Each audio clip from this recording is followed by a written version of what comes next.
Keir Starmer has publicly stated that Jeremy Corbyn got it wrong over the Salisbury poisonings. Mr. Forensic calling it wrong again, because here's what Corbyn actually said on the issue back in March of 2018. The evidence points towards Russia on this. Therefore, the responsibility must be borne by those that made the weapon, those that brought the weapon into the country, and those that used the weapon.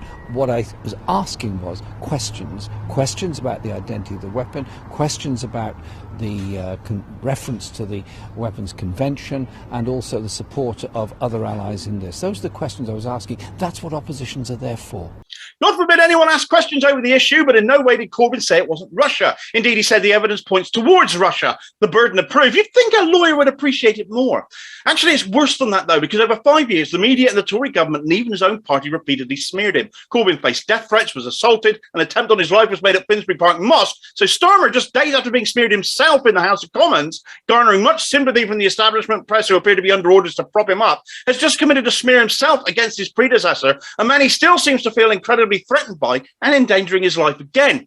Having said this to the Murdoch Times, still chasing those Tory voters, he also went on to say in The Guardian, probably the most anti-Corbyn rag out there, that NATO is a greater achievement by his own party than the NHS. NATO, it's an unhinged take and another opportunity to make a false smear of Corbyn via the Stop the War coalition, who Corbyn is heavily involved with, by saying they are not benign voices for peace, that Putin views them as virtue signallers, and telling us all that under him, Labour are reaffirming their support for NATO, as if Stop the War really meant start a war. You're the one thumping the drums over Ukraine louder than anyone else, Keith. You're the one surrounding yourself with blood-stained Blairites, and NATO support never went away unless you threw it out along with everything else in the 2019 manifesto.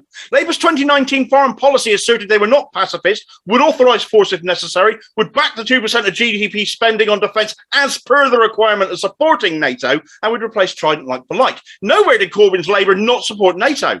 It might not have been his personal choice, perhaps, but democracy mattered under his leadership, unlike now. Otherwise, Labour would be supporting BDS against apartheid Israel, as per that conference vote, eh, Keith?